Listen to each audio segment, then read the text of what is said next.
Hi everyone, I have a video of Yasir Qadhi talking about what happens to good non-Muslims on the Judgment Day. Let's take a look and dissect what he has to say. I'm your friendly ex-Muslim. Let's get to it.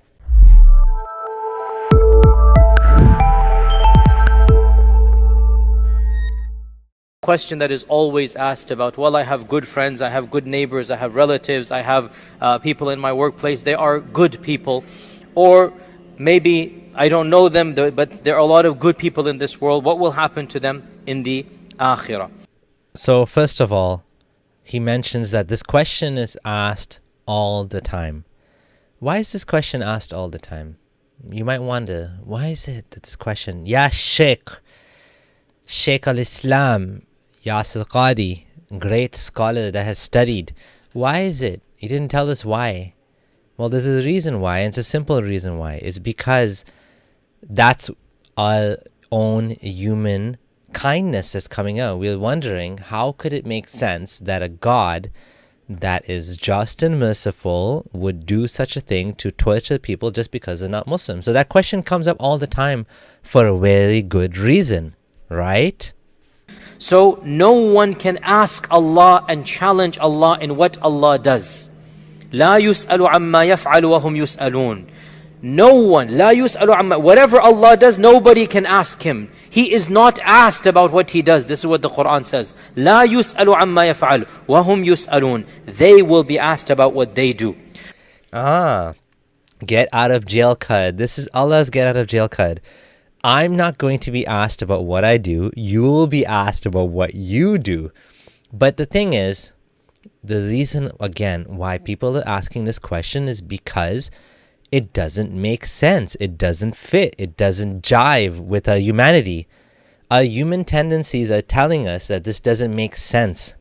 That you're going to torture people in hell just because they didn't believe in this prophet. Even though they're good people, that was a premise. He agreed to that premise right up front.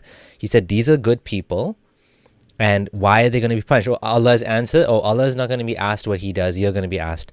So what that means is, we're given now back to the problem, which is religion is nonsensical, and it's expecting us to just believe on the basis of belief, and that's it. There's no justice here. There's no wisdom. It's just, I'm just going to do what I want. Basically, might makes right. We are not in a position to challenge Allah subhanahu wa ta'ala. Allah follows His own laws and He has legislated those laws. The second point, when it comes to assigning mercy, assigning adhab, assigning heaven and hell, we have a very, very clear rule. We do not assign individuals to heaven and hell. We do not assign personalities to Jannah and Nar, to Rahmah and Adhab. We talk about generalities, not specifics. Okay? Your friend Michael dies.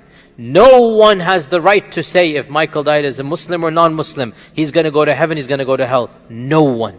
Your friend Mustafa dies. No one can say Mustafa was a pious man, he's going to go to Jannah. Doesn't matter.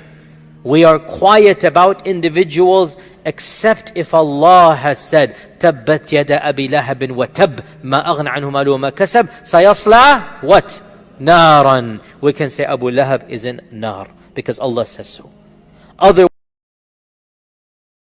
So this is an interesting rule, and I was taught this as well when I was Muslim, that we can't say that a specific person, for example, the most common one that comes up is Mother Teresa, for example. Is she going to go to hell even though she did all these so-called good things? And I know that she didn't do all good things, but she's an archetype of someone that does good things, so it's a good example. Now, so if Mother Teresa, we cannot say that she is going to hell. We can't say that, right? But we can say Christians are going to hell. We can say the Jews are going to hell. Hindus are going to hell. Atheists are going to hell.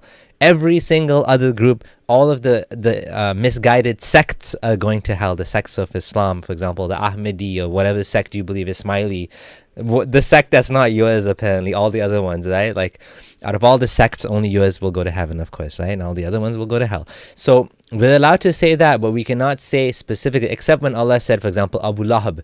So Allah chose this one man to focus on, the guy that was bothering Muhammad so much that he actually put him in his final revelation to, like, that's going to be mentioned for all eternity, that this guy's going to be in hell. This guy's going to be in hell. Like, it's so stupid, right? It's so childish. It's so immature. But anyways, now, does this not also strike you as nonsensical that I can say, well, Christians are all going to go to hell, but I can't say Michael, my friend Michael, I can't say that he's going to hell. I can't say that, Mustafa is going to heaven. You can't say that. However, for every intent and purpose, we treat Michael as if he's going to heaven because he's Muslim. We pray for him and we ask for forgiveness. Whereas if a non-Muslim dies, then you're not allowed to pray for them for the forgiveness because they died as a kafir. You don't bury them in the Muslim burial, right? So if there's a Muslim guy that was apostated or he's a hypocrite, the Quran even told Muhammad, don't pray for them, right? Don't go to the funeral prayer, right? Because they're hypocrites.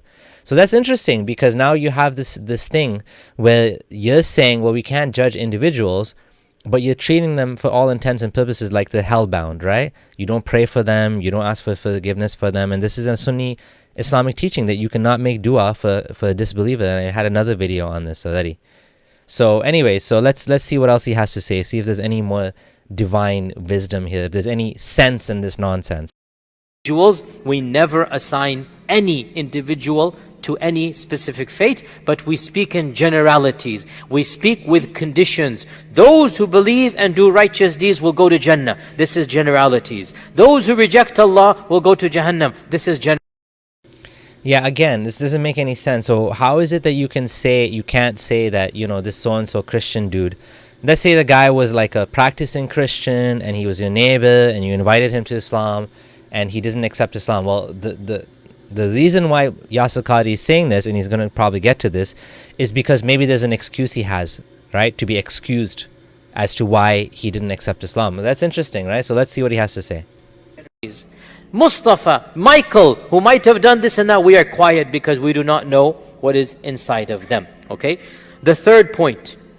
So if that's the case, there shouldn't be any rule against praying for the forgiveness of non-Muslims. Because why would you be forbidden to do that when it's quite possible, well, maybe Mustafa is a non-Muslim and maybe, like, even though he looks like a Muslim and he talks like a Muslim and he says he's Muslim, maybe he's a kafir, and maybe Michael, that, rock and roll dude or whatever, and, he worships Satan, like whatever, right? Maybe he's going to Jannah. I don't know. This is sounding very funny right now. But that's what he's saying. It's possible. It's theoretically possible, right? Like, this guy never prayed a day in his life and he's, whatever, but apparently it's possible. So, okay. So we should be able to pray for him, right? We should be able to do the dua for him, oh Allah, forgive him, and, grant him. No, we're not allowed to do that for non-Muslims, apparently. Very, very clear in the Quran and Sunnah that there is one path that leads to Jannah.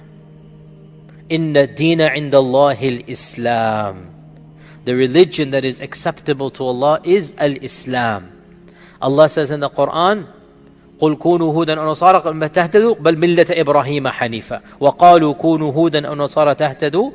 They said, not Allah, they said, be Yahudi, be Nasrani, you shall be guided. Bal, no. Bal here is harfu idrab, you negate what preceded it. No, I will follow the millah of Ibrahim who worshipped Allah alone. Yeah, this is funny and silly and stupid. It's kind of like, the Quran is saying that, they're saying be Yahudi or Nasrani, which means be Jewish, be Jews or Christians, and you'll be guided, right? So the Quran is saying, there's different groups are saying, be in this group, be in that group, and the Quran is saying, no. I'm not into any groups. I'm going to follow Abraham, Millat Ibrahim, right? The Millat, the way of Ibrahim, who worshipped Allah alone. The funny thing is, the Quran's literally creating another group called Muslims, and now it's saying the exact same thing that they're saying, except in a different way, right? You don't think that the Jews and the Christians don't believe that they're following the way of Abraham? You don't think that they believe that the true followers of Abraham, without all of this pagan, nonsense of, hey, he built the Kaaba, this pagan idol worshipping house that is full of idols, without that nonsense that was added to it, they actually believe, and they have probably more right to say they're following Abraham, right? The story came from Judaism, right? They're following Abraham, but Islam, the Quran is saying, Muhammad is saying that, no, we're following Abraham, we're the right group. And you just created another group, right? How is this like an argument? It's like saying, oh, I'm not, don't be in that group, don't be in this group. I'm just, doing this, but it's not, it's also a group. It's just silly. Allah subhanahu wa ta'ala says in the Quran, وَمَن يَبْتَغِ غَيْرَ الْإِسْلَامِ دِينًا فَلَنْ يُقْبَلَ مِنْهُ وَهُوَ فِي الْآخِرَةِ مِنَ الْخَاسِرِينَ. This is the most explicit verse in the Quran that is imaginable. You cannot even word a verse that is more explicit. It's not even possible in the Arabic language. Whoever chooses any other way of life other than Islam, it shall not be accepted of him. Okay, so you just went and said, I'm not in this group, I'm not in that group. Now you're saying you have to be in this group. Well done. You just debunked yourself, Allah. And he shall be in the hereafter amongst the losers. You cannot get more explicit than this. So according to Allah, you're going to be a loser if you don't accept his religion. Like, how is this going to convince anyone that doesn't already believe? This only convinces believers. Non-Muslims will be like, okay, so your religious God, your God of your religion says I have to be in your group. Okay. But you guys apparently are the only ones that are following Abraham. Nobody else follows Abraham properly, apparently, except the guys that claim that he came to the desert and made this big black box that was being used to worship Allah. But in reality, it was being used to worship idols. Now, having said this, I then went on and I said, all of this we are talking about the paths that lead to Allah, and we say there is one path that leads to Allah, only one path. And this does not mean that if somebody says he's on the path, that he is actually on it. I.e., somebody says he's a Muslim, doesn't mean he's going to go to Jannah. Doesn't mean it automatically. Nor does it mean that if somebody is not on the path, that they might not be forgiven as an exceptional scenario and be caused to enter Jannah. The path does not lead to Jannah if it's not Islam. But it is possible that somebody on another path might be forgiven by Allah due to specific circumstances. And we all... So again, how is this fair? That's what I'm going to ask. How is it fair? This guy never did a single prayer in his life. He's worshipping Satan, whatever the hell he's doing. And he gets to go to Jannah, and this guy that he thinks he's on the right path and doing all the things right, he's going to go to hell? Like, what? Like, how does this make sense? And if this is the case, if Allah can excuse all of these people, the $1 million question, why is he sending anyone to hell? If you can excuse Michael and his his lifestyle, and find an excuse why he doesn't need to be Muslim, what's the point of this test? What's the point of any of this? How does any of this make sense? It doesn't. all know exceptions are not made the rule. The rule is very clear. What is the rule? Whoever searches for a religion other than Islam, whoever chooses a religion other than Islam, it shall not be accepted of him, and he shall be from the losers in the hereafter, from the So the general rule is everybody is going to hell. Basically, that's the rule. Everybody's going to hell in the hereafter. So it is possible that a person is not a Muslim and ends up in Jannah. That is an exception. We never make it the rule. We never say, oh yes, non-Muslims are entering heaven. No, or else you say something like this, the purpose of Islam becomes meaningless. We said there are exceptions. How do we know? Yeah, exactly. The purpose of Islam is to convert everyone to Islam and to follow Muhammad and to continue to propagate the religion and grow it and implement Sharia, whatever, all of those things. You're right. If non-Muslims went to Jannah, then there would be no point converting to Islam. Literally no point. Islam is useless. Yasir Qadhi, you just admitted the only reason why people convert to Islam is because of this lie of paradise and this fear of hell. There's no other reason to convert to Islam. Islam is not good in any way. It has no value other than converting people with this lie. Other exceptions. Firstly, Allah says in the Quran, لا يكلف الله نفسا إلا وسعها. And Allah says in the Quran, وَمَا كُنَّا مُعَذِّبِينَ حَتَّى نَبْعَثَ رَسُولًا. We will not punish anyone until the Prophet has been sent. And that's why our Prophet ﷺ said that whoever hears about me and then rejects me. Aha! So the one who doesn't hear about our Prophet ﷺ, or our scholars add to this, the one who doesn't hear correctly, i.e., he had a very negative image of Islam and he didn't know what Islam was, he never read the books of Islam, he never met a Muslim. So this person, what is his fate? Do we automatically say they're going to go to Jannah, which is what some of our previous scholars said? That is also not very logical, because if the one who doesn't know Islam automatically enters Jannah, and you are a Muslim and you meet this person, why should you give him da'wah when automatically he's entering Jannah? Think about it like that. This also doesn't make any sense. Some of our scholars said this, but it makes no sense. The correct position is mentioned in the hadith in Musnad Imam Ahmad, that our Prophet ﷺ said, there will be 4 people on the Day of Judgment. And he mentioned them. The old man who couldn't think straight when Islam came to him, the decrepit old man, number 1. Number 2, the deaf person. Remember, before there was sign language, a person born deaf meant he is not communicating. Nobody can talk to him, doesn't understand anything. Helen Keller inventing sign language changed the whole world. Interesting. Wasn't Muhammad didn't know about this, did he? He didn't realize that deaf people can communicate and we can actually talk to them and actually can. In fact, they even have Braille Qurans now, right? So interesting that Muhammad didn't know that. Before we get any further with this, I want to talk about what he's saying here, right? Now, here's an interesting thing. I was going to say the exact same thing. First of all, we will not punish anyone until the Prophet has been sent. Why is it that Allah has such a flawed messaging service? It's like, it's worse than WhatsApp. It's worse than Facebook Messenger. It's like, you send a message, apparently half of the people don't even get the message. Now you have to do some other test in the hereafter, or excuse them, or maybe they just go to heaven, like he was saying. Some of them just go to heaven. Some scholars said that. And then Muhammad said, oh, if you know about me and you reject me, so then what's the point of telling anyone about Islam, right? And then he gives this other excuse, and this is the problem with the scholars.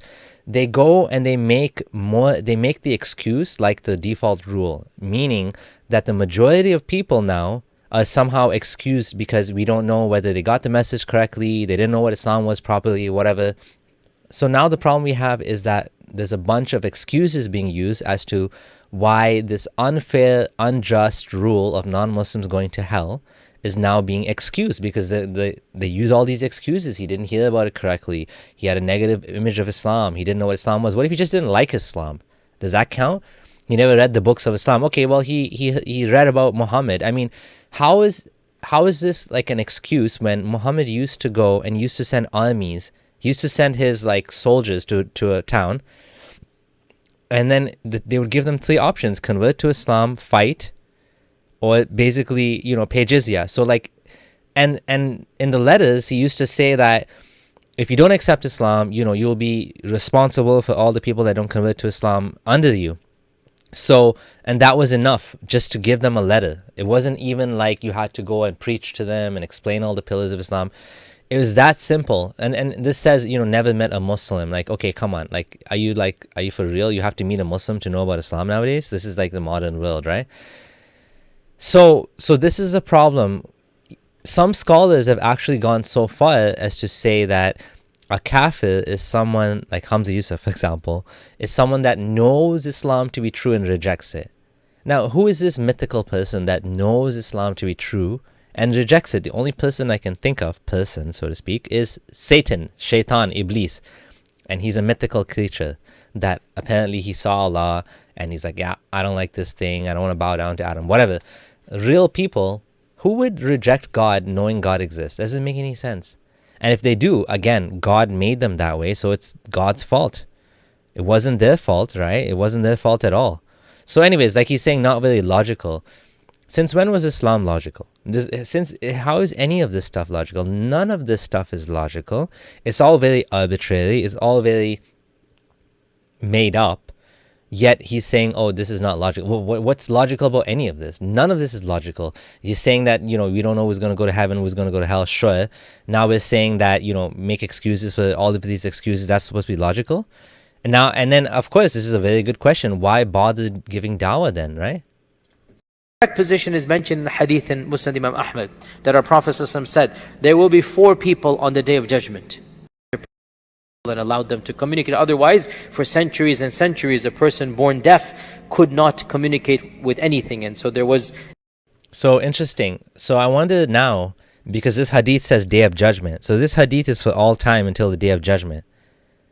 The guy that couldn't think straight when Islam came to him, whatever that means, and the deaf person, does that mean all deaf people from now on are excused? That's a nice... pass, go collect $200. Like, you know what I mean? Like, you don't need to be Muslim, you don't need to do anything because you're deaf. And it's like, wow. As if they were living in a different dimension. So the one born deaf and the one born between 2 prophets, Ahl al-Fatra, right? And the one the no prophet was sent to. So the Prophet mentioned categories. They will say to Allah on judgment. Okay, so apparently Allah doesn't punish the people until he sends a prophet. And apparently all of these people just never got a prophet. Like, what? What is with Allah? How is he doing such a bad job here? Day, oh Allah, it's not our fault.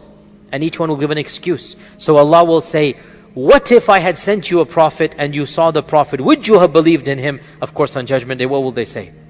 Yes, of course. So Allah will say, I will test you. Then Allah will send an angel, and the angel will have something that looks like fire, and they will recognize him to be from Allah. Okay, come on. This is getting comical. Are you for real? So you couldn't test them properly the first time. Now you're going to give them another test? What the hell? Allah is an angel, and the angel will say, if you truly believe in Allah, jump into this. And so those who trust Allah and jump in will be saved by Allah and enter Jannah. And what in God's name is this nonsense here? So you're basically, you created people, you sent them to earth, they never found out about Allah, about you. So then they came back, they died. Now they're like, yo, what's going on, dude? And dude is like, yo, if you believe me, you're gonna jump in this fire. And they're like, what the hell? Like, jump in the fire? Why would we jump in the fire? You programmed us to be, away from fire. Fire burns, fire harms us. We're self-preservation creatures. We like to protect it. And this is all like happening after they're dead, apparently, okay? Now they're supposed to jump into fire. So he couldn't do it properly the first time. Now he's making them jump into fire. What are we, dogs? Are going to jump through fire? Like, come on. Like, what is this? those who don't will have rejected. The point is the people that don't jump in the fire are going to actually be thrown into the fire. Yo, this is like one of those Price is Right games where you have 2 doors and you have to pick like which prize you want, right? I don't know if you guys have seen this TV show, and you don't know what is behind. One of them could be like some fancy All-Star vacation. The other one is like, get like a car or something. One of them is like, get like something worthless, not as valuable, right? So there's some question of which one you're gonna get. The deal is worth $8,757. Is it behind door number 1 or door number 2 or door number 3? And this is like, you pick this one, I throw you into hell. You pick this one, you have to jump into fire, but then eventually you're not going to go in the hellfire. Like, what? What is this? It's like a game show, Allah's game show. Level 2, it's like, level 1 is like, there's no point. Apparently, there was no point to level 1. Level 1 was totally pointless. Level 2, you have to jump into fire. Just to see if you're a good dog, because Allah likes good dogs. Yes, you can see he likes good dogs. That's what he wants from us. there will be a test on Judgment Day for those people.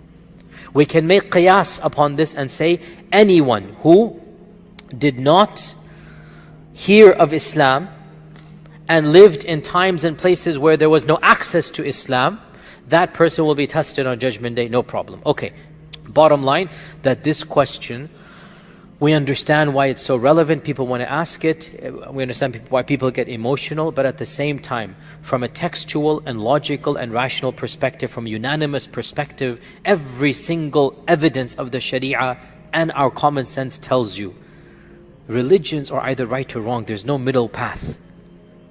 Yes, we live in this world in peace and harmony, no question about it. Yes, we have good adab, no question about it. Yeah, right. Okay, we live in peace and harmony, sure, sort of. And guess what half of the problem is? It's the bloodshed that comes from Islamic fundamentalism and religious conflict. You know, what's happening in places like Israel, for example, is just non-stop. And of course there's politics as well, not just religion, but it's made all the more complicated by the fact that there's some religious beliefs behind it, that one group thinks it's sacred, the other group thinks it's sacred too. The Muslims and the Jews both think it's sacred, you know. And then you have the certain groups that want to bring about the day of judgment, you know, or the whatever they call it in the Christian terminology. They're trying to bring about the next life, right? Whatever the reckoning, they don't use Judgment Day. I think they call it something else. And so they're trying to end the world, right? I mean, there's Christian fundamentalists like that as well. So yes, it's true. They're either right or wrong.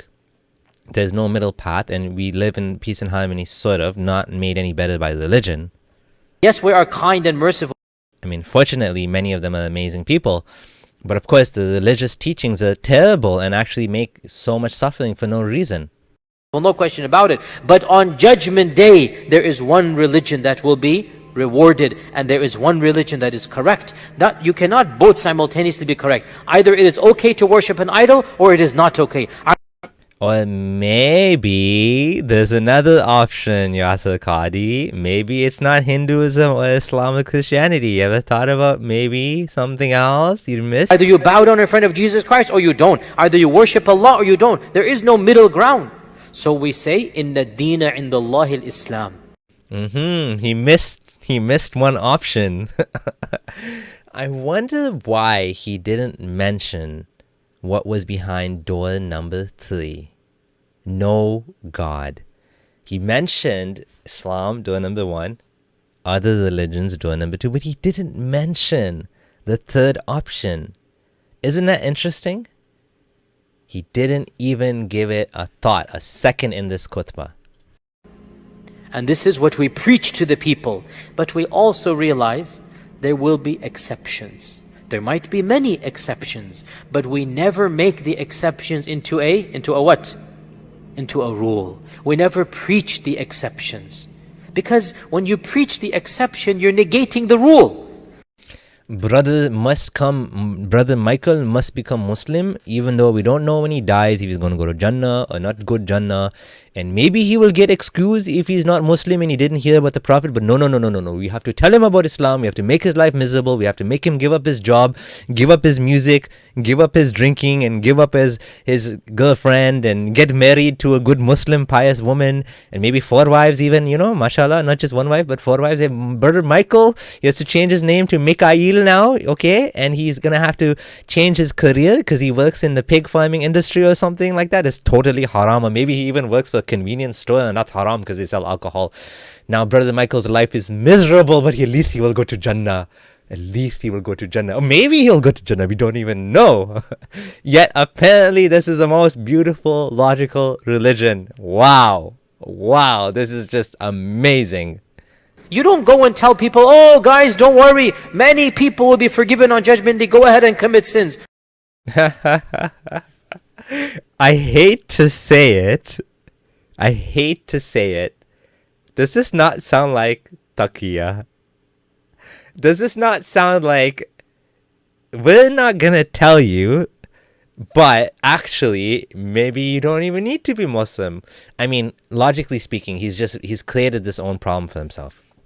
Because the reality is, if you read the Quran, you don't get these excuses about like, oh, you didn't get the message properly or whatever. Like that's like something that came out of some obscure, I don't know, hadith or something that they're coming and they're making it into this giant situation so that Muslims feel better, that the neighbors, the lovely neighbors that they live next to, you know, these people that they're kind to them and they greet them in the morning, and the kids go to school together, and you know, even probably for Ramadan they send them food, like the non-Muslim neighbors, like the nice people, right? They work with them in the offices and whatever. They're all going to go to hell apparently, right? So now to make these Muslims feel better, we're going to tell them that actually maybe they won't go to hell. But let's not preach that to the people, because then maybe no one will want to be Muslim. Well, why would they want to be Muslim and ruin their lives anyways?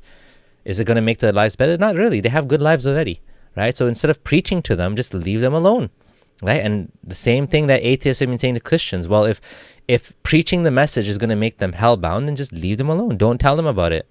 don't do that, do you? You say the general rule, the sinner is going to be punished. That's what we preach, right? That's the whole purpose. Similar thing goes over here. We preach there is one way, and on the day of judgment there will be exceptions. Now, one final point. Again, I went into a lot of detail, but this is very sensitive issues, and people get very emotional. Understandably. One of the real problematic issues in our time. So we talked about the one who has never heard of Islam, but was overall religious. We hope good for that person. We hope good for that person on Judgment Day. We don't pronounce any judgment. That person never heard of Islam. Talk about the tribes of Brazil. Some, or go back 500 years, the people living in this land, the native Indians. They would never have heard of Islam. We hope good for them, that if they were faithful to their morality, and they try to live good lives, and inside everybody knows what is a good life, we are hopeful, but we don't pronounce a judgment. This is how religion should have been, is it not? Shouldn't have, why all of this trouble? Why? If they were faithful to the morality, if they lived good lives, I mean, he's already making some moral relativism here. You know what I'm saying? But the point is, all of this, Islam and hell and for nothing. He just said, all these people who never heard about Islam, they had good lives and maybe they were decent people. Maybe they'll go to heaven. So what is the point of all this nonsense? It's just so stupid. We talked about those who have the potential to hear Islam, but they don't do so. And we say that's not good news. That's not that optimistic. If they just lock themselves shut in their houses, if they just want to live their lives like animals and don't think about higher cause, they are... Where is he coming up with this stuff now? He's just making up stuff. This is if they were faithful to the morality, then they're gonna go to Jannah maybe. But if they lock themselves in the room like animals don't lock themselves in the rooms. Falling short. So that's a problem on them. So in conclusion, we can see that none of this makes sense. The exceptions are there that I don't even know where they come from, but they come from some hadith or something. And the scholars always have to keep explaining this to people because people feel bad for their neighbors, for their friends, for all of their non-Muslim relatives even sometimes. It's just you feel bad because you have a heart and you don't want anyone to go to hell because you're a human being and you're a decent human being. If you are a decent human being, that's how you would think. And these religions, these twisted, dark, sadistic teachings tell you that everyone's going to go to hell and you feel bad, right? If you're a decent person, you feel bad. So we are trying to, these people are trying to tell the scholars that this doesn't make sense. And the scholars are saying, well, first of all, don't question Allah. That's what he said. The first thing is you can't question Allah. Second of all, there's all this. And then, it went on for 10 minutes about excuses about how this guy might not go to heaven. This guy's going to, at the end of it, what do we realize? Islam, we don't even need Islam because the native guy apparently would go to heaven and the Aboriginal people of Australia will go to heaven probably too. So this is all pointless. Islam is pointless. And he said, don't tell people this. Of course, don't tell people this. Of course, tell them about Islam, right? And then he's coming up with these arbitrary categories of people, monkeys that lock themselves in the room versus, people that try to follow religion or something. What? What is this? Apparently the Quran says, all of the disbelievers are going to hell. Muhammad sent letters to nations, and apparently that letter was enough because the hadith said the letter, once you read the letter, you're going to hell if you don't accept it, right? Or you're going to fight the Muslim armies or whatever. All of that. And this is what we end up with. We end up with this messed up, mishmash religion that apparently claims to be following the true followers of Abraham, even though they're not really any more true followers in any other religion. In fact, Jews and Christians have more right to call themselves followers of Abraham, is considering that Abraham is from the Bible, is in the Bible, and the story originates in the Bible. Now you're saying Islam comes around, 1400 years later. Muhammad says, he misappropriates Abraham and says, now Abraham is mine. You guys don't follow Abraham, and my religion is the true religion. Don't call yourself Christians or Jews. Just say you're following the millet of Abraham. So after all of this, we can see this mess. We can realize that Islam is not true. It's a big farce, right? And thankfully, many of us have seen through it, and we are now helping other people to see through it. Thanks for watching. If you enjoyed this video, do subscribe, leave a thumbs up. Let me know what you think in the comments, and do join the Patreon if you can afford to support the channel financially. This is your friendly ex-Muslim Abdullah Samir signing out.